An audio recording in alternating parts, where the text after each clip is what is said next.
We have been so busy breaking down the big statewide races, the statewide ballot issues, we haven't even gotten to some of the more interesting local measures on your ballots.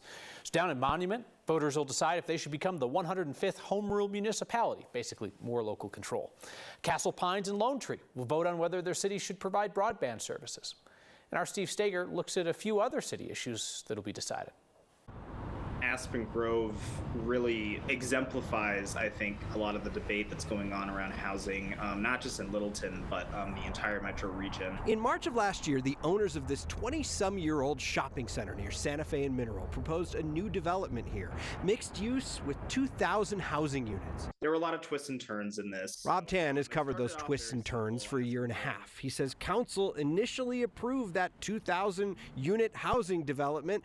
Citizens collected signatures against it, and that's the question voters will see on their ballot. But in the meantime, Littleton changed its land use code completely, and Aspen Grove already submitted and was approved for a new, smaller development of 500 homes. It means a yes or no vote on the ballot initiative won't actually mean anything.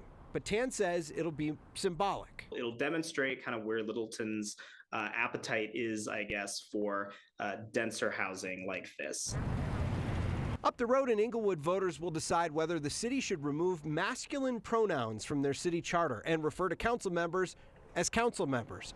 A similar measure in Westminster failed on last year's ballot by about 800 votes.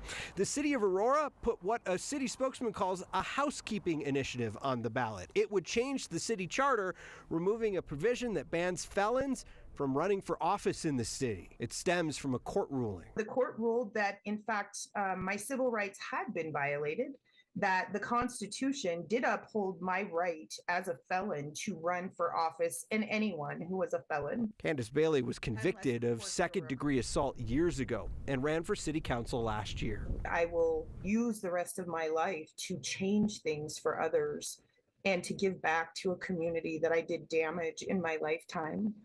I believe that everyone has the capacity to restore their life and to be a different person at some point. For Next, I'm Steve Stager. Aurora's proposed change would only ban people from running for office if they're convicted of embezzlement of public funds, bribery, perjury, solicitation of bribery, or persuading someone to commit perjury. Even if voters in Aurora don't pass the change, the city still has to comply with the court ruling from Bailey's case.